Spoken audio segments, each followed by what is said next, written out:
is indeed a holiday today. Many children are off from school, businesses closed, but while Columbus Day has been a federal holiday for 7 decades, it also has been a day with some controversy. Our next guest wrote a column in the Wall Street Journal today titled Straight Talk about Christopher Columbus. Dr. David Tucker is Senior Fellow at the Ashbrook Center at Ashland University in Ohio. Dr. Tucker, it's nice to have you on the program. What is the straight talk about Christopher Columbus? Well, there's a lot of controversy about Columbus and about the European conquest of the Western Hemisphere.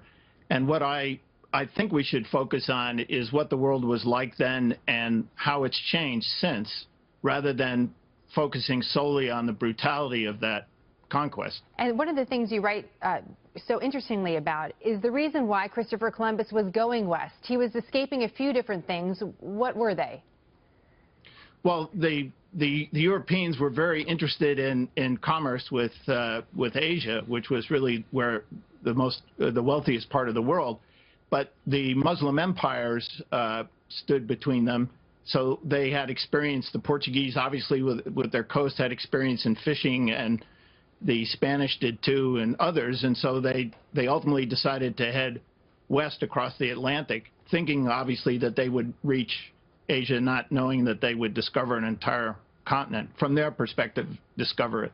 So one direction there was famine and there was slavery potentially. In the other direction, there was this great adventure. At the same time, you say that the harsh judgment about Christopher Columbus isn't something that we should disregard. It's also something we should consider. Why is that?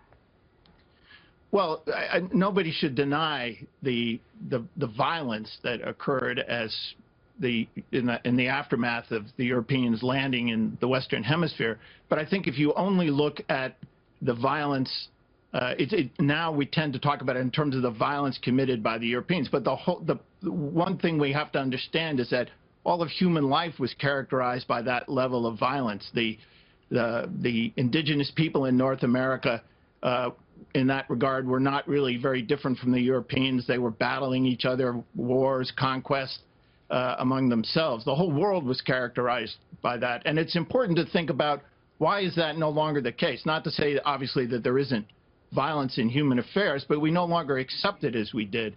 And that, I think, is also part of the European expansion around the world.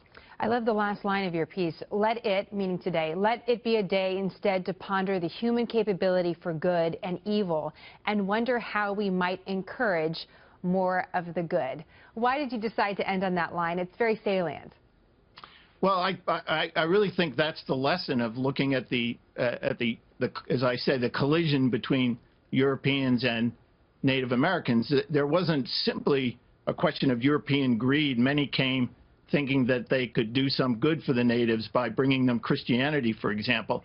And so the motives that characterized the conquest were mixed.